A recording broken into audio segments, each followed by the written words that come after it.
I think the one thing I wish people knew about PEOs is that I wish people knew that just because you go onto a PEO, it does not replace the need for you to have an internal advocate for HR. Meaning, like, either you have a fractional chief people officer or a fractional HR person that can actually identify all the problems and then communicate that to the PEO. Because sometimes, like, I feel like, in our industry, you'll hear people in the sales process say, hey, you outsource your HR and we're 100% behind your back. We have an HR business partner. They'll, like, come to your office if you need them to, or you can call them on the phone. They're available. But here's the thing. If you don't know what the problem is, you don't know that there's a problem. You don't know what you don't know. You're, like, unconsciously incompetent. Not that that's a bad thing, but it's like you don't know what you don't know. So you might not know that, hey, I wrote on this person's resume when I was interviewing them, and I asked them if they lived within 15 miles of the office. Well, you can't really ask those questions, and you might be open to a lawsuit.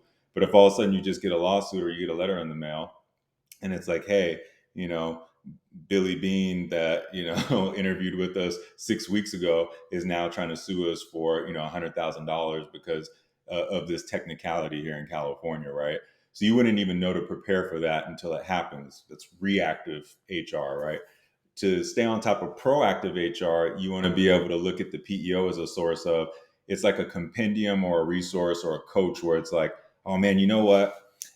I know that my HR person told me, like, when I'm interviewing that I can't write on the actual, like, resume. And I think I did that. Let me ask my HR person, hey, I wrote on the person's resume when I was in the interview.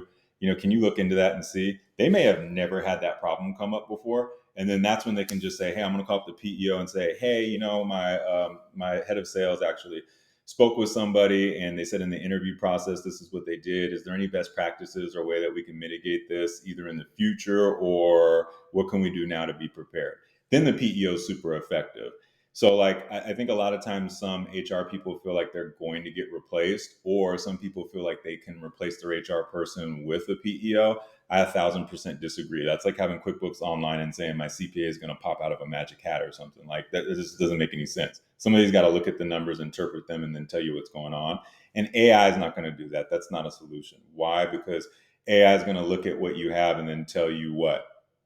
Because the whole business is based off of what, like, the founders or the owners or whoever is working on it thinks is going to happen. And it's a big science project. It's a big hypothesis of how do I think I can remedy this?